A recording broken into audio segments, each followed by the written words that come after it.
Welcome to another episode of The Brand Called You, a podcast and podcast show that brings you leadership lessons, knowledge, experience, and wisdom from thousands of successful individuals from around the world. I am your host, Ashutosh Garg, and today I'm delighted and privileged to welcome a top management professional from the world of insurance from India, Mr. Sumit Rai. Sumit, welcome to the show. Thank you, Ashutosh. Pleasure to be here. Thank you. Sumit is the Managing Director and Chief Executive Officer of Edelweiss Tokio Life Insurance. He was earlier with Max Life, Bank of America, and ABN AMRO. Sumit, you seem to have had an amazing corporate journey. Tell me about your journey in brief as a professional manager. It's an interesting journey because when I passed out of B school back in 1994, finance was the field to be in. It was so-called, the hot bread in the basket, so to say. Yeah. So wanted to get into finance, ended up started out with a very small NBFC, doing truck financing in the interiors of Punjab and all that. So very different from what I do today. Yeah. But those were great learning grounds because they took me back to the roots. They taught me the value of hard work. They taught me the value of being able to connect with people. Sales in a social milieu that you don't understand, that you don't belong to, called, I think, for a lot of adaptation and a lot of ability to just mold yourself to the situation that you are in. And I think that experience did me a world of good. That 1.5 year that I did that was very, very learning for me. But the aspiration always was at that point of time that, you wanted to go work with a foreign bank or whatever. And so you kept working towards that. And eventually in 96, 97, I landed up in Bank of America. Yeah. And I was on the asset finance side throughout. So that was my career. I'd been on the asset finance side, different kinds of assets, but all assets. And then Bank of America, I think, was a huge learning ground for me. Personally, I think whatever my career is today is that 3.5 years that I spent in Bank of America. And that is where I think I also learned the value of working with fantastic people, super intelligent people, people who are so much better than you that you keep wondering, have I landed up in the right place? You keep feeling inferior, but then you kind of keep pulling yourself to say, I've got to be at their level. I've got to pull myself up. I can't live like this, right? And so the bars keep getting raised on you and you keep trying to match up to the bar. So Bankam was actually that place for me where there was just this amazing amount of talent all around you. People asking all kinds of questions, and then you're trying to learn, you're trying to anticipate, you're trying to say, okay, this is where the questions will go next. This is what I ought to be prepared for. So it was a fantastic opportunity, and that's the one lesson that I learned. And I tell everybody that I meet, especially when I go to B schools and other places, go back to my own B school, I say a lot of people decide their jobs on the basis of the brand that they will work for, the money that they will work for. I have always said, look at the people that you will work for. Wonderful. If they are the people who can inspire you, if they are the people who can add value to you, they are the people who will take an interest in you. And I think that's the most important thing. Are people going to take an interest in you and help you become better than what you are? Because a lot of places you can go, you'll be very big brand name, but nobody's really interested in your journey. Right? And I think a lot of onus lies on us. I think we very often make it about the organization. But a lot of onus lies on us. Am I willing to be open? Am I willing to go and tell somebody, listen, I don't know this, will you teach me? Will I let my own insecurities go? Is, I think, very, very important. I think right through, and I don't think it's about youngsters today. I think youngsters in general are invincible, know everything. That's how we are. That's what the confidence of youth does to all of us. Well said. But if you can let it go and if you can just be in an absorption mode, look around you, I think you can learn a lot just by looking around, just by observing what people are doing, how people are doing, what is the process that people are following. So that to me was a big learning. And I always say that I think what Bankam did for my career, I wouldn't be where I am if it was not for those 3.5 years. Starting right from somebody like a Tony, who was a super inspirational CEO, fantastic man to learn from, very incisive, but also very encouraging, very motivating. All of those things. Amazing. So that 3.5 years, like I said, was a turning point in my career. And then Bankam along the way also got acquired by ABN. Bankam exited the India retail business. So I had a change of visiting card without a change in my seat, without a change in my job profile, nothing changed. Only the brand that I worked for changed. And then eventually in 2000, I ended up in the insurance sector, and that, new sector opening up seemed like a world of opportunity.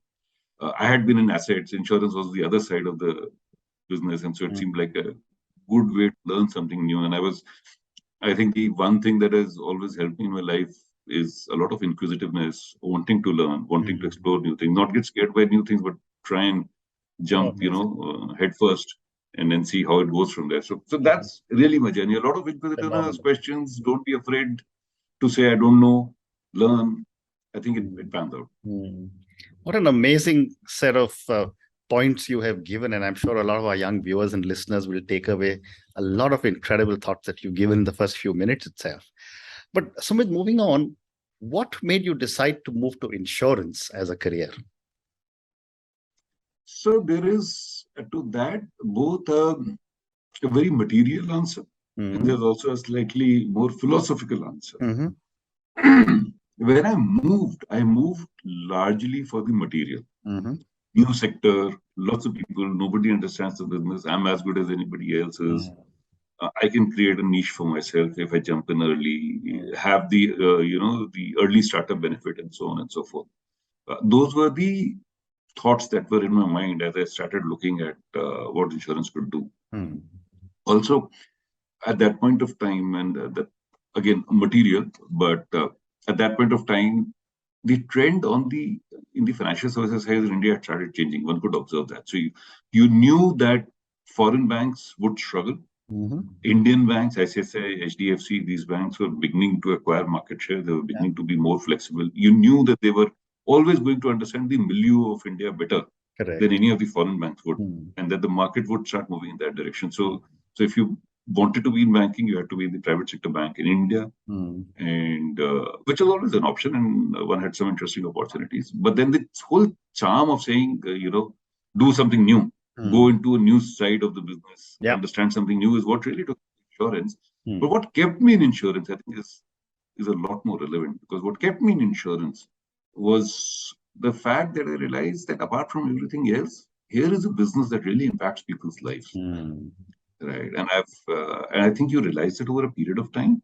But when you are about the only person standing by a grieving widow, when you are the only little hope of money that they have, of a sustenance for the family, I think it impacts you profoundly. Amazing. It just changes your perspective to what the world is about, to what your job is about, to the impact that you can create. And then, so that is one part of the impact. The other part of the impact is, over a period of time, I saw so many people whose career got transformed by insurance. Right? People in B towns, C towns, who started out as insurance agents because they couldn't find any other opportunity, are today, head of agencies and other things, because insurance gave them the universe.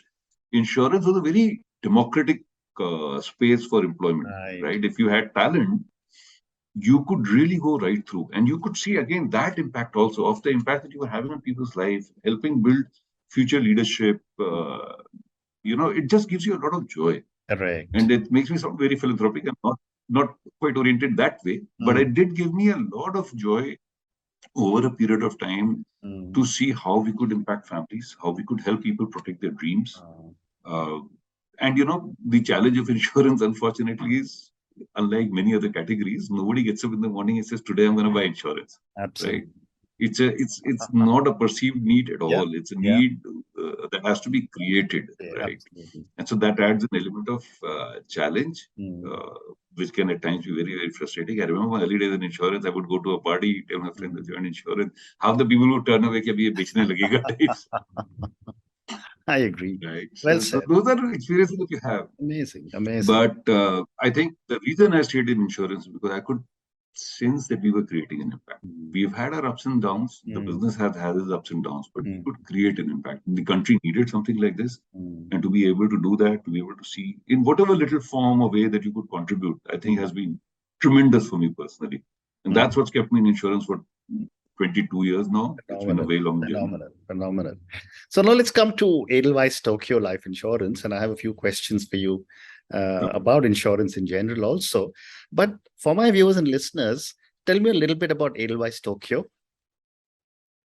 So Edelweiss Tokio Life is the youngest company in the life insurance sector in India. Okay. We started in 2011. The promoters are the Edelweiss Group, which is an Indian-based financial services conglomerate, and Tokio Marine, which is one of the world's largest insurers, particularly in the GI space, the PNC space, as they call it. So it was a JV. The JV was quite interestingly conceived at a time when the insurance market was an all-time high, 2008, 2009, growths of 40%, 42%, 44% for years together, right? And so a lot of bullishness. And then even as the JV was formalized, you started capitalizing the JV, the global financial crisis happened, then everything else happened. And by the time the JV got off the ground, insurance sector had, especially life insurance, had entered a period where we went through negative growth in the sector for a 6-year straight. Wow. Straight stretch. And so every single business plan that existed in this company got torn up, and we had to go back, to ground zero all over again. Now, I wasn't there at the point of time. There was a founding team that did all of that. These are stories that I've heard and I've kind of seen from an outsider's perspective. And you know what is interesting? The market was so difficult that nobody else dared to enter. So after that, even today, now some people are trying to enter because the environment has changed a little bit. But really nobody entered because nobody could figure out a way to make life insurance work. Amazing. From a promoter perspective. Correct. So Edelweiss Tokio started back in 2011-12, very difficult circumstances, a very tight market, very difficult market. And built slowly. The first 5-6 years was actually built very, very painstakingly, very, very slowly. It was agreed that there was no need for flashiness. There was no need for doing a lot of spend till the time we had built a solid foundation. And so till 2017, the company had grown very nicely, but conservatively to about 150 crores of new business premium at that time. And then that is the time it was felt that now the time was right. We had the foundation. We could start expanding. So today we are, this year, hopefully we'll end at about 500 crores. So in about 5 years, we've gone from 150 odd crores to a 500 odd crore kind of new business number. But I think what is most important is, again, the same fact that starting from scratch with two parents, Edelweiss, for example, wasn't really a retail financial services brand at that point of time. It was more of a wholesale finance brand and a brokerage brand. With all of those so-called handicaps, Edelweiss was able to build a very significant position for itself. Starting as a 23rd company, we are today 16, 17 something. Hopefully, we will, in the next few years, move into the top 10. Wonderful. And so, again, hard work, perseverance, a clear direction about where we wanted to go, how we wanted to build. I think all of those things have helped Edelweiss Tokio a lot. Today, we are a full-service company operating 6 or 7 different channels, operating in all kinds of all the relevant lines of products that life insurance can have from a consumer perspective, and poised for some very, very strong growth as we go forward. So it's been again a very, very interesting and incredible journey. Amazing. And Sumit, for the past 2 decades, the insurance ecosystem has undergone a significant change, with the digital explosion being a great disruptor. What key changes have you observed in the industry in the way that the companies conduct as well as interact with customers? So I think 2020 and the pandemic was in a way a watershed moment. Okay, I still remember very distinctly, Ashutosh. 22nd March 2020, we had been locked up for 3 days at that point of time. And our business, insurance business, I'm not talking about Edelweiss Tokio specifically, but insurance business in general, life insurance business in general, has been built on face-to-face interactions. Right? It's about sitting across the table with somebody, helping them understand what kind of life insurance requirements they may have, and then helping them purchase it. And I still remember 22nd March 2020, I was sitting and I was saying, how will we survive? If I can't meet, if everybody is going to be cooped up at home, how are we going to do any business at all? Right. And how do we take care of these expenses? We were a 3,500 people company. Our expense base was some 500 odd crores. And you were literally stumped as to what we'll do. And I think the human mind and the human spirit is an amazing thing. We may, we may push back things. This can't be done. This won't work. All of that. But when pushed to the wall, I think we have ways of being very, very innovative, ways of finding a way to survive more than anything else. And I think for our business, COVID was actually at that turning point, if I may call it that. Right. So I think across board, what we saw was a willingness to say, listen, what we know ain't going to work. So let's experiment. We don't know what's going to work. Let's experiment and see what's going to work. Correct. And so suddenly overnight we pivoted to, and I'm sure today you and I are talking on Zoom, and we are so comfortable with Zoom. I hadn't used Zoom before 2020. Correct. I had heard of something called Zoom. I'd heard of something called Slack, but I hadn't operated these kind of platforms. They were not so native to us.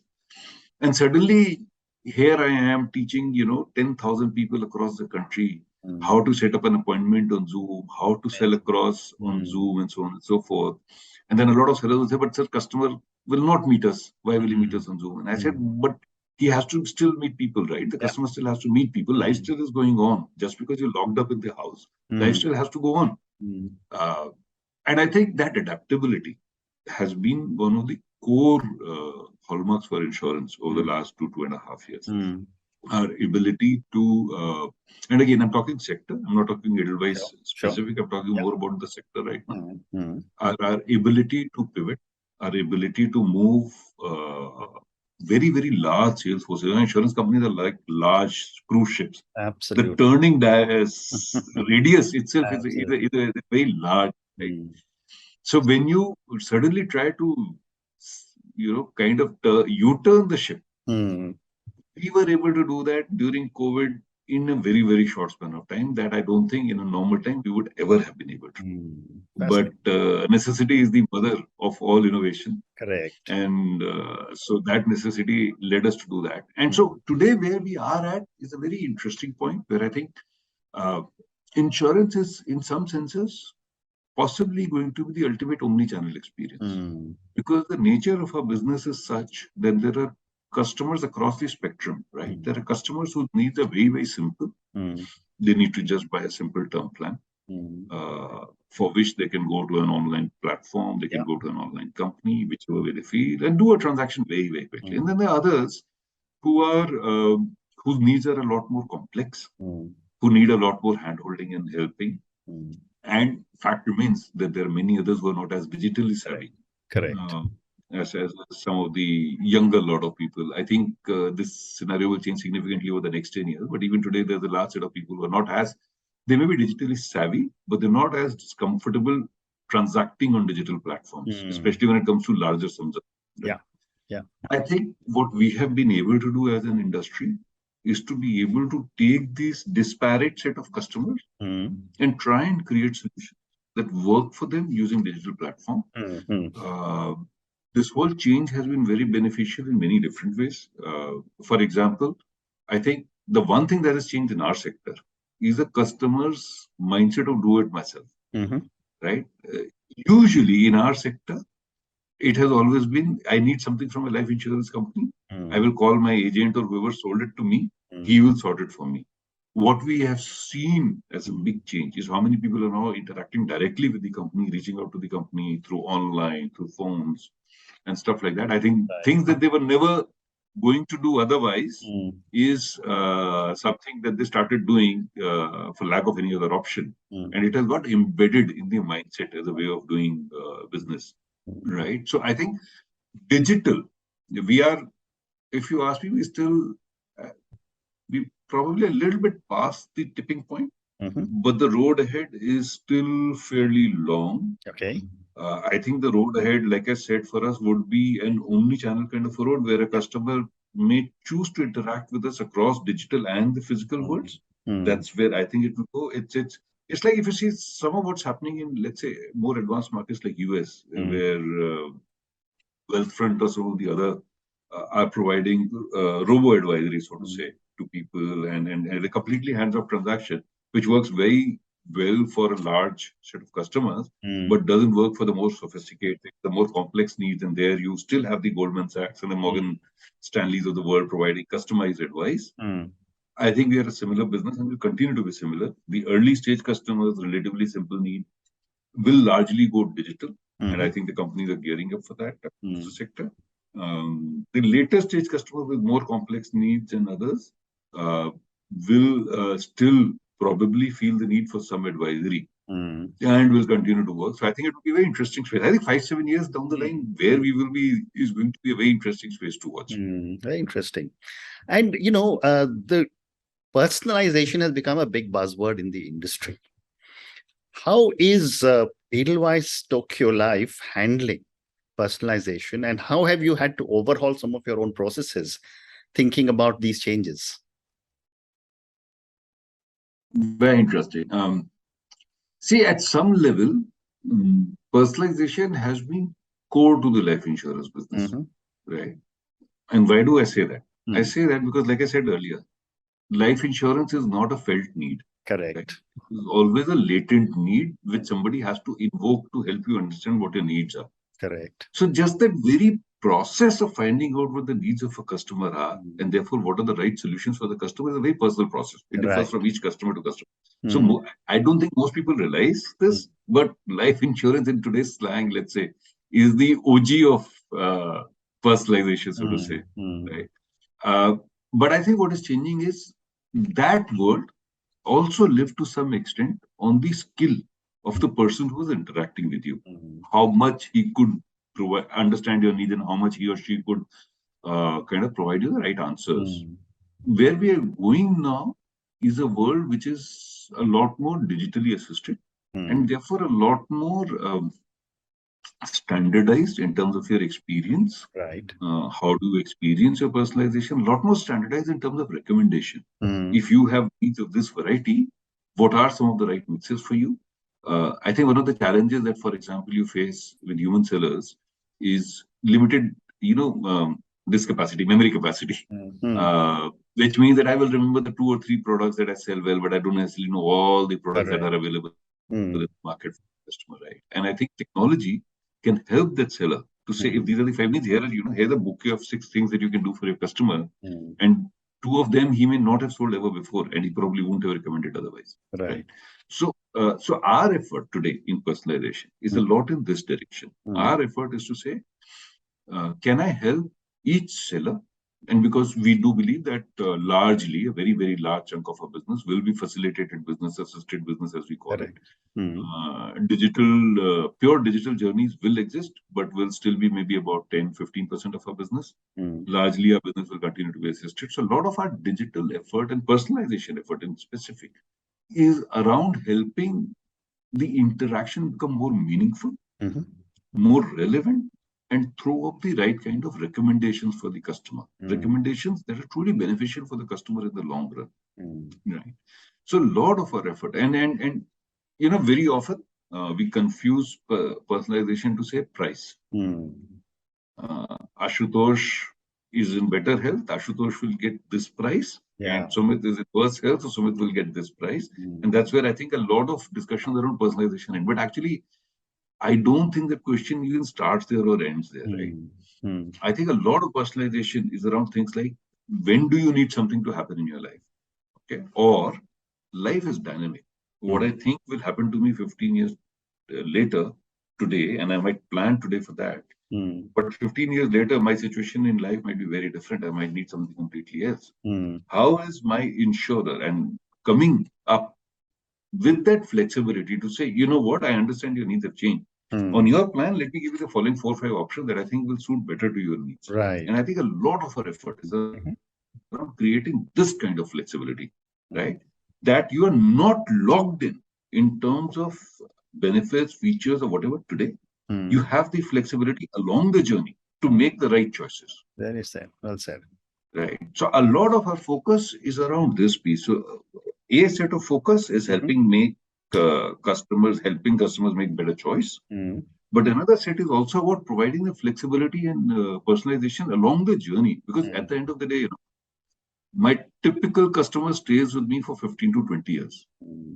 Like I said, life changes completely in 15 to 20 years. Your needs, your circumstances, everything changes. Correct. Can I give you a product that you can modulate along the journey your evolving circumstances? Very interesting.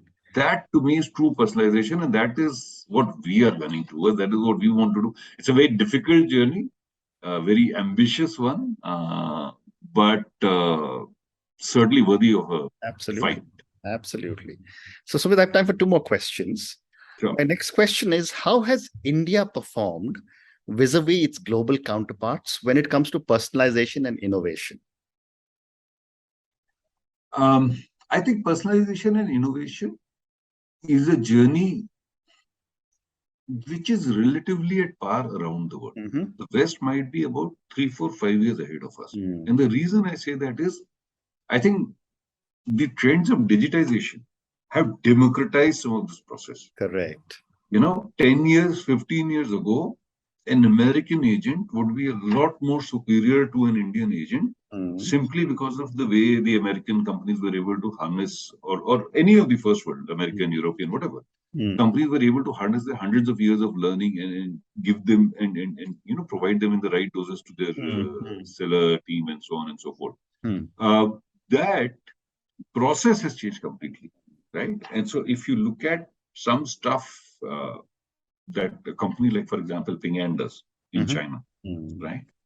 Their recommendation engine, their entire process of how, for example, they bring agents on board. How do they ensure that an agent understands their product? How is he recommending? Analytics. Going back to the customer, looking at customers and saying, what else could you need? Making the right point at right time. I think all of that whole journey, I think is that it's a relatively democratized journey. I think everybody around the world is struggling with it. Like, there's some people who've done a fantastic job. Ping An is a benchmark in that matter. Lots of people try and look at what Ping An is doing and try and do something like that. So Ping An is probably a little bit of a step out.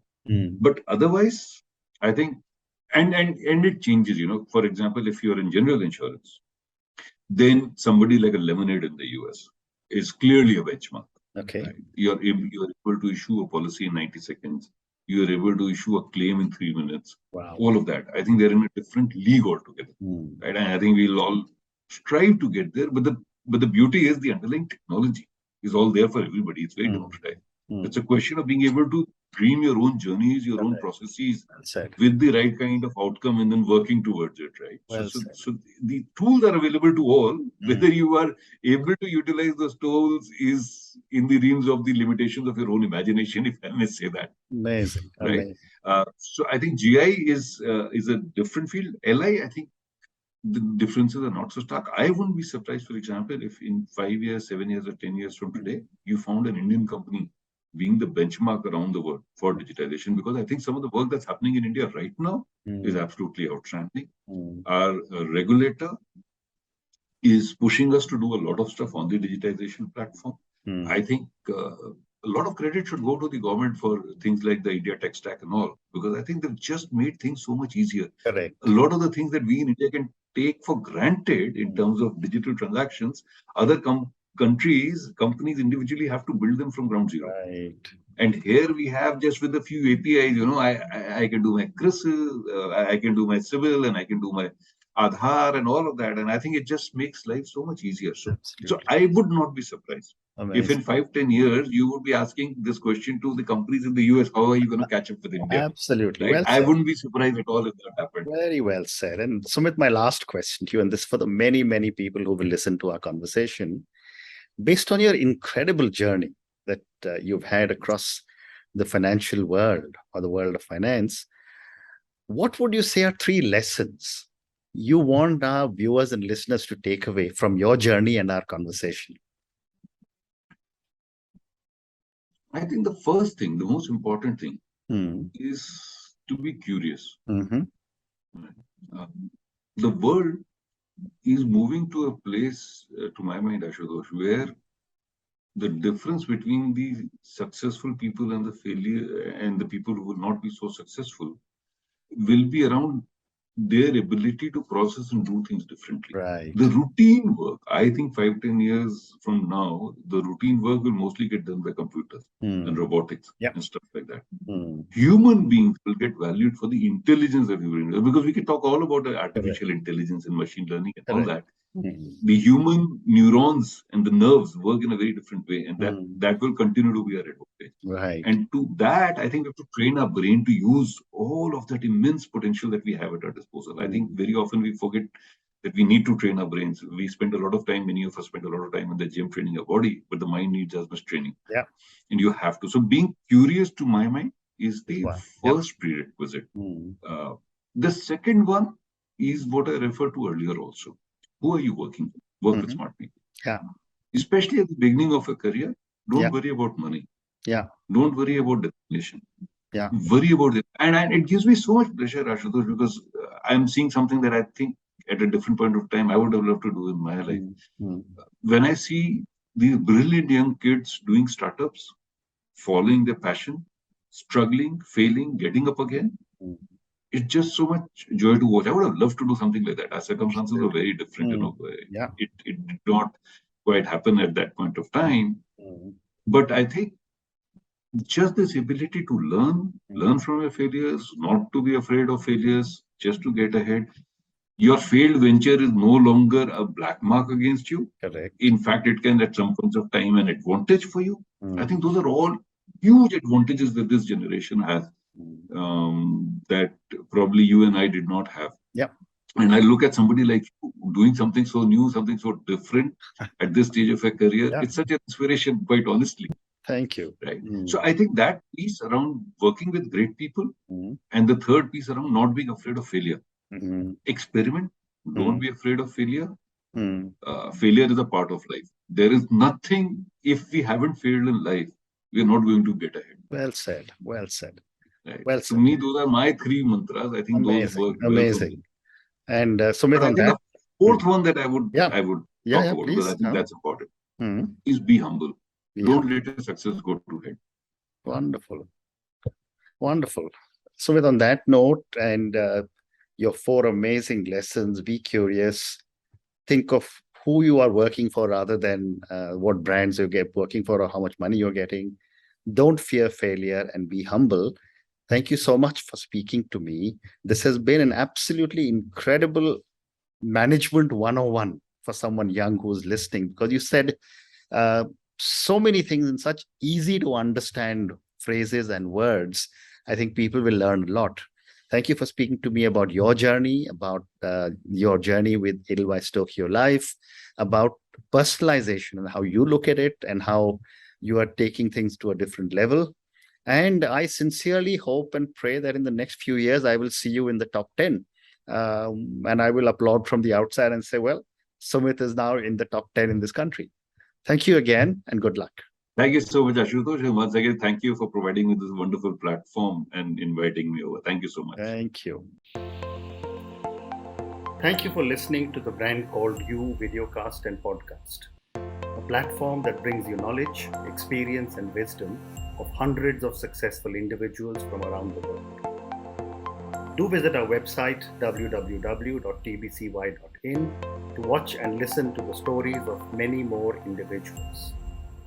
You can also follow us on YouTube, Facebook, Instagram, and Twitter. Just search for the Brand Called You.